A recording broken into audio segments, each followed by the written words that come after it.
It's every family's nightmare. A fire sweeping through a home, destroying valuable belongings and priceless family heirlooms. More important, fire threatens our very lives. Over 5,000 people die in fires each year, and many more are injured. That's why we've asked a professional firefighter to talk about fire safety and prevention. It's a tragic situation, made worse by the knowledge that most home fires can be prevented. I'm Lieutenant Ron Alkin with the Des Plaines Fire Department. By taking the proper precautions and having a solid plan when a fire does occur, you can feel confident and safe in your home. The most common home fire threats are electrical hazards, cooking-related accidents, smoking in the home, and heating sources. Let's take a look at each to see how you can help prevent fires in your home.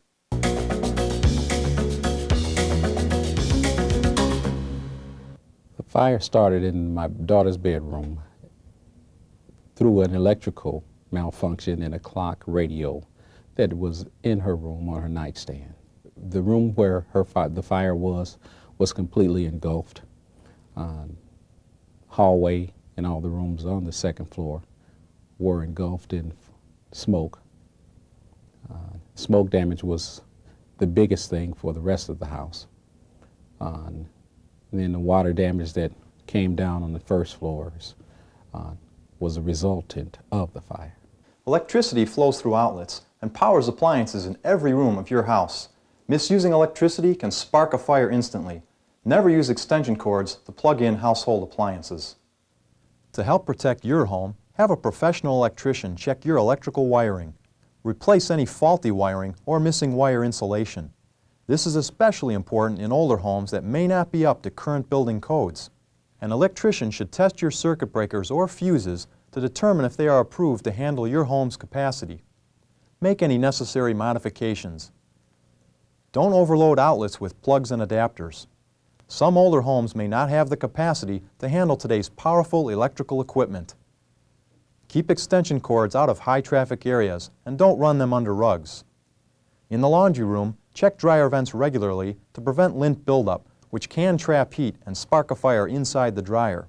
Also, be sure the vent is made of rigid metal, not plastic.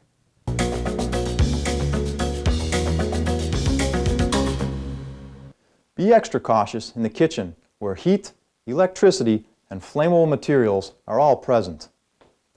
To help prevent a kitchen fire, never leave a burning stove unattended. If a fire does start in a stovetop pan, cover the pan with a metal lid and turn off the heat. If this doesn't stop the fire, use an ABC extinguisher or baking soda to smother the fire. Do not use water on a grease fire. If a fire starts inside the oven, keep the oven closed, turn off the heat, and immediately call the fire department from another location. The fire department and other emergency numbers should always be kept near the phone. Help prevent electrical fires in the kitchen by checking your appliances for faulty wires. Unplug kitchen appliances when not in use.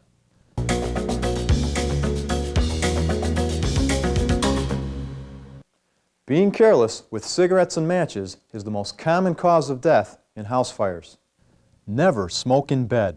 Falling asleep with a lit cigarette can kill you if bedding catches on fire. Likewise, don't leave cigarettes on the edges of tables or counters where they can fall or be forgotten. Always make sure that smoldering matches, candles, and cigarette butts are completely extinguished to help prevent a fire from starting indoors and outdoors. Let hot embers sit in an ashtray a few hours before emptying in the trash to avoid garbage fires. And remember, leaving matches or lighters in a child's reach can spell disaster. Warn your children about the dangers of playing with fire.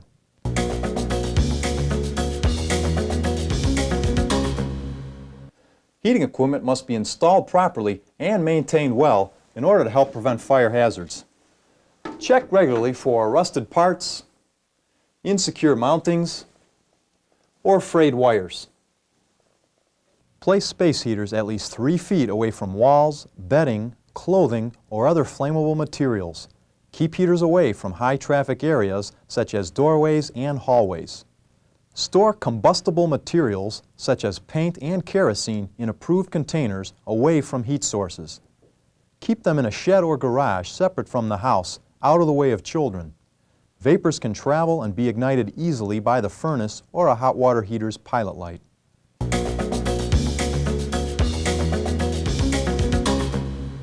My daughter being at home at the time, sleep on the couch on the first floor, waking up to the sounds of carbon monoxide detector. It was an unsettling experience, that's for sure, for my wife, my daughter, and each one of us went through varying degrees of effects from the fire.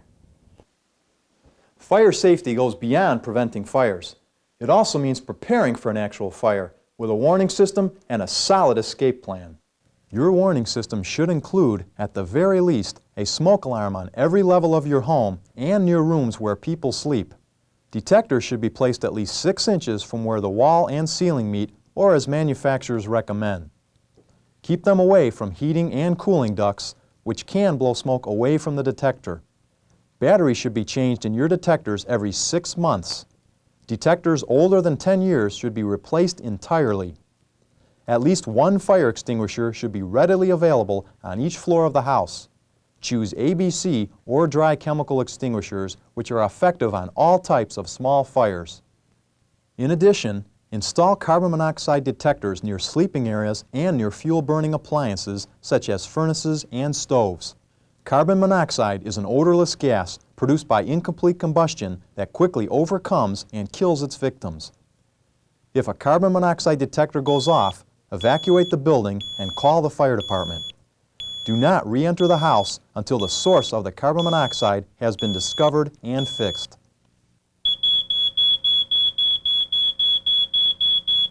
If your smoke alarm goes off, do you know what to do? Many people don't and may panic.